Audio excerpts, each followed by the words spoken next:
Shamaa harka fuunee kabajamtoota fi jaalatamtoota maatii makii jirra jirtu bakka jirtanitti nagaan fayyaa jaalalli isin yaa baay'atu ani jira nagaa kooti galanni waaqayyoodhaaf yaa ta'u akkasuma egaa har'ammoo waan bareedaa yookaan immoo irraa waa wayii barattu jedhee waa yaade yookaan immoo waan ofii kiyyaaf itti yaade wanti kun isa akkasiidha akkan jedhu na taasiseedha jechuudha. Kanaaf egaa maaliif waa kana isinillee viidiyoo kanaan gadhumaatitti hordofaa wayirraa hubattu isiniin jechuu barbaada. Mana kiyyaaf illee egaa warroonni haaraa taatan akkuma yeroo hundaa waan baratame hin dagatina. Maatii kootillee egaa hanga har'aana waliin haarsaa gootanii na wajjin dhadhabdanii jabaadhuu hin dandeessanaan jechuudhaan egaa yaada bareedaa milee namatti toru akkasumallee egaa akkan ofitti amanii gara fuulduraatti harkaafadhu kan na taasisaa turtan. Guddaa galatoomaa isiniin jedha. Kanaaf egaa har'arri egaa kanammoo yoo jaalattanii egaa na jajjabeessaa isiniin jechuu barbaada. Har'ammoo egaa jechuudha nuti yeroo baay'ee biyya ormaa kanarra yoo jiraannu waan ajaa'ibaa ofii keenya daganna jechuudhaan nama gaarramu keessa. Ofii keenya dagannee egaa namoota birootiif jiraachaa yookaan immoo ofii keenya caala namoota caalchisnee gammachuu namootaatiif akkasumas immoo egaa kan aarsaa goonutu jira jechuudha. Kana jechuun egaa har'a kanatti humna qabnee ni hojjennaa, humna qabaannee ni fiignaa, fayyaa qabaannee ni fiignaa, ni hojjennaa, ni arganna. Guyyaa wayii egaa maaliif nama waan taaneef dhalli namaa ni caba jechuudha. Kanaaf guyyaa wayii egaa dhukkubsannee osoo waa tokko taane mudannoo wayii nu mudate biyya ormaa kana keessaa egaa maaliif harka duwwaa keenyas ta'u galuun keenya hin hafu jechuudha. Namni kamiyyuu egaa amma fayyaa qabanitti kan nama jaalatu, amma harkaa qabanitti, amma fayyaa qabanii hojjetanitti kan nama jaalatu. Egaa ormi nuti har'a bira jiraannu kunillee waa fayyaa keenya qabaannee isaanii olii gadi fiignee waan nu jedhan oliif gadi jennee hojjennuudhaaf jechuudha. Osoo guyyaa tokko dhukkubsannee ciisne guyyaa tokko egaa akkuma ta'etti illee nu danda'an gaafa lammataa deemii nama biraan fidadhan jedhu jechuudha. Kanaaf egaa obboleewwan keenya dursa ofii keenya ta'uu qabna, dursa ofii keenyaaf jiraachuu qabna. Har'a fayyaa qabaa boru maal ta'inna jennee ofii keenya yaaduu qabna jechuudha. Maaliif namni tokko yoo ofii isaatiif ta'e namaaf ta'a. Dursa ofii keenya jaalachuu qabna. Namni tokko yoo dursa ofii isaa jaalate nama jaalata waan ta'eef nama hin jibbina jechuu miti kun.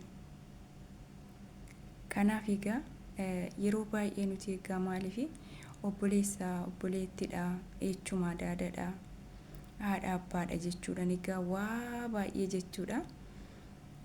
Ofii keenya egaa natsaa keessaa baasnee yookaan immoo ofii keenya gonkumaa daganneetoo namoota biroo egaa karooratti baasna jechuudha. Jireenya namoota birootitti egaa adaadaa kooti ji'a kana godhee akkasuma obboleessaa, obboleettidha, abbaa haadha jenna jechuudha. Egaa nuti waan kana keessa hin jirru jechuudha. Aarsaa kaffalanii dhadhabna malee ofii kooti yoo maal la barbaachisa. Guyyaan har'aa guyyaa boruuti miti. Boru maaltu na mudata laata? Har'a fayyaan qaba. Har'a guyyaa fayyaa qabu, guyyaan humna qabu kana ofii kiyyaaf waa tokkoof yaadachuu qaba, kaawwachuu qaba jenneetoo egaa namoonni hedduun keenya dhugaa dubbachuudhaaf egaa waa kana gonkumaa hin yaadannu jechuudha. Maaliif bakka har'a abaluudhaa kana godheetan yookaan ji'a kana abaluudhaa kana godheetan ani kiyyeen naqqaba jenna. Egaa yaa ta'u malee egaa namni tokko nama gargaaruun nama gammachiisaa, namaaf godhuun nama gammachiisaa. Yaa ta'u malee egaa akkuma har'a kanatti egaa fayyaa qabaannee hojjennu waaqayyoon fayyaa keenya guutuu borurree nuuf haa kennu. Nama gargaarurree nu haa godhu. Garuu immoo ofii keenya dagachuu hin qabnu. Osuma akkas jennu egaa umuriin keenya irree jidduu kanatti dagannee yookaan immoo bittinneessina jechuudha. Kanaaf immoo egaa umuriin ofii gatii guddaa qaba jechuudha. Keessattuu nuti warra shamarraniiti umuriin keenya daangaa waan qabuudha. Wanti kamiyyuu egaa yeroo isaatitti yoo hin taane yeroo keenya nuti yeroo kamiyyuu jechuudha. Beeknee yoo ittiin fayyadamne guyyaa wayii egaa gaabbitu nutti dhufa jechuudha. Kanaaf egaa nuti warri shamarranii umurii keenya illee yaadachuu qabaanna. Maaliif dubartiin tokko egaa waggaa 40 yookaan waggaa 35 boodatti egaa hanga 40 egaa dahuu hin dandeessu jechuudha. Kana yaaduu qabna jechuudha. Jireenya keenya keessatti gazabni bichaan gatii hin qabu jechuudha. Maaliif har'a gazaba hin arganna boruu hin dhabna. Fayyaa akkuma har'a qabnu boruu hin dhabna. Humna akkuma har'a qabnu boruu hin dhabna. Garuu immoo wanti yeroo kamiyyuu nu wajjin hin ta'u.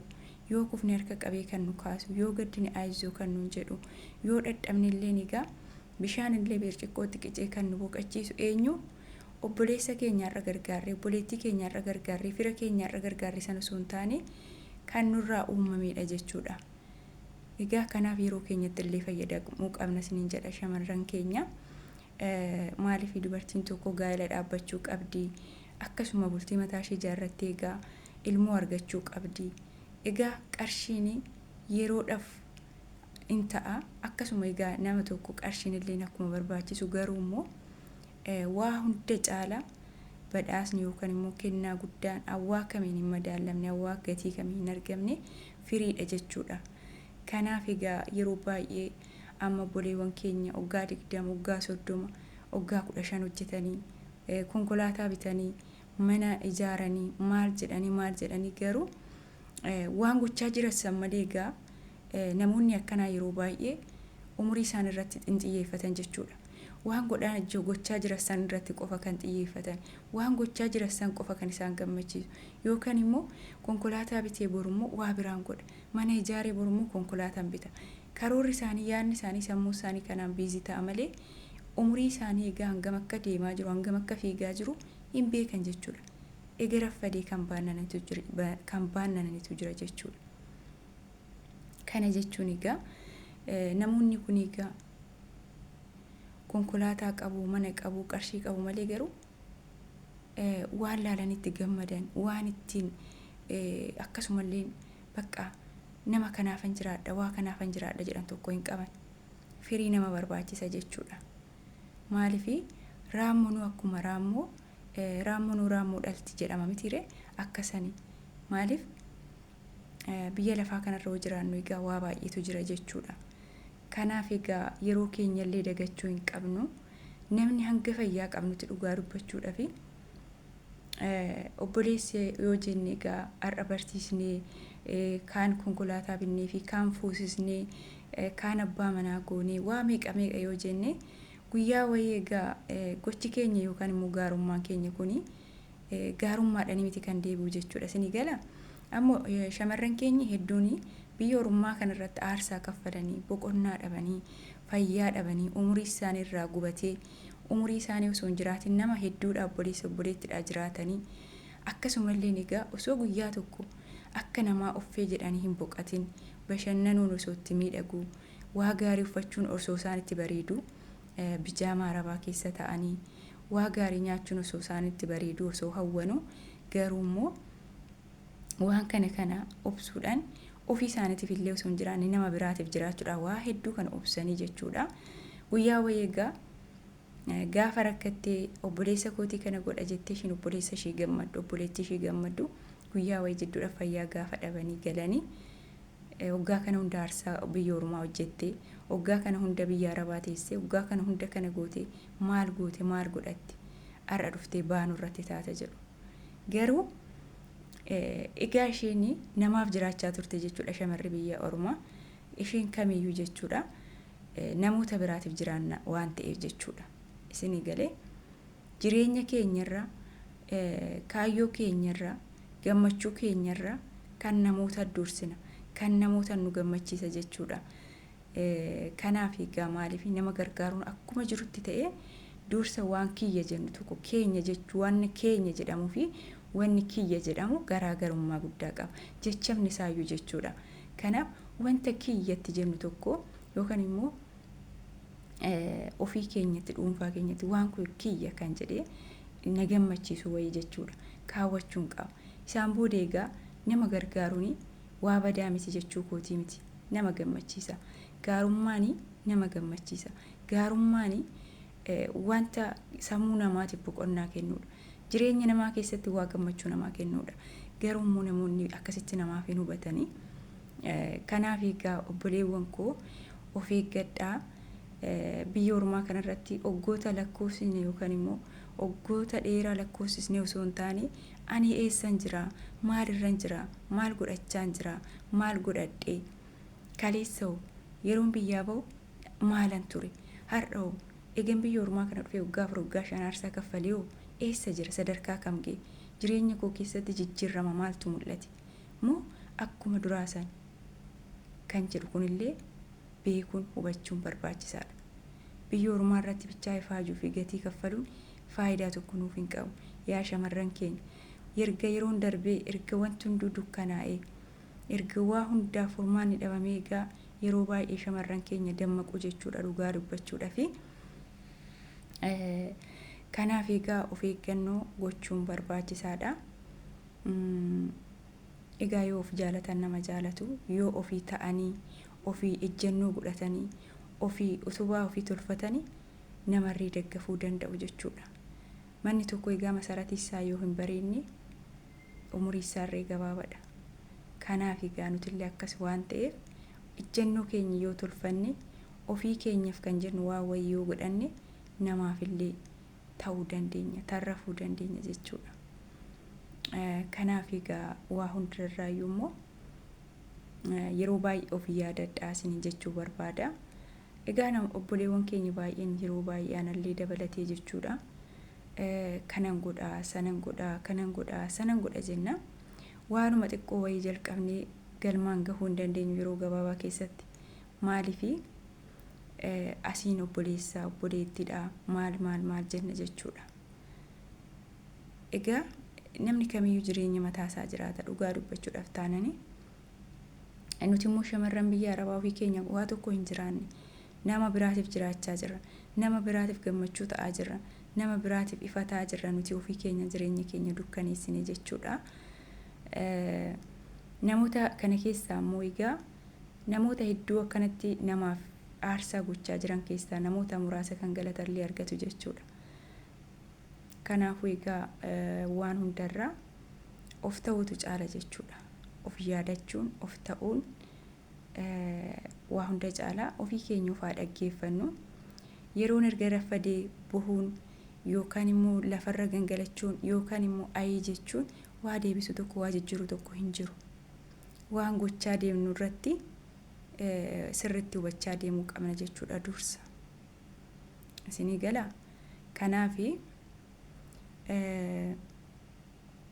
jireenya biyya ormaa kana keessatti dhugaa dubbachuu fi waa gaaris, waa namaas, jecha mabadaas, beelas, dhoobus, rakkinas, jibbas, waa hunda jechuudha. Waa hunda dandeenye, waa hunda baanneti malee nuuf mijatee miti. Akka qoshaashatti ifatamnee, arrabfamnee, boqonnaa dhabnee, arriiba dhabnee, waa gaarii nyaachuu osoo hawwinu, waa hedduu jechuudha. Kanaaf immoo egaa har'a kanas akkas taane borus jireenyi keenya kanuma har'aa kana akka fakkaanne of yaadachuu qabna isiniin jechuu barbaada. Kanaaf egaa har'a egaa waan akkanaa kana isinii qabadhee dhufe yoo jaalattan egaa akkuma baratamee na bira dhaabbadhaa, na jajjabeessaa. Anillee waan an beekurraa, waan an danda'urraa, waan ani irraa hubadheerraa egaa yeroo kamiyyuu isiniif qooduudhaaf waan an beekurraa duubatti hin jedhu jechuudha. Isinillee egaa waan gargaarsa keessan kuma kaleessaa hanga har'aana waliin jirtanii borus egaa akkasuma immoo namaddii akka taatan abdiin qaba.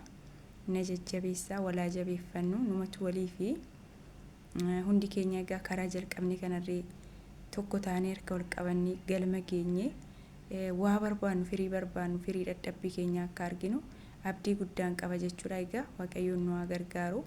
Haala fidduu keessa jirru kana nu qofa beeka. Bakka namaaf hin taane, haala namaaf hin mijanne keessa taane garuu boruu kan jedhu wayiiti egaa abdiidhaan waa kanallee kan irratti aarsaa gochaa jirru jechuudha. Namni Waaqayyoon immoo namatti hin galma ga'ee itti gammadu nu haa taasisuun jechuu barbaada.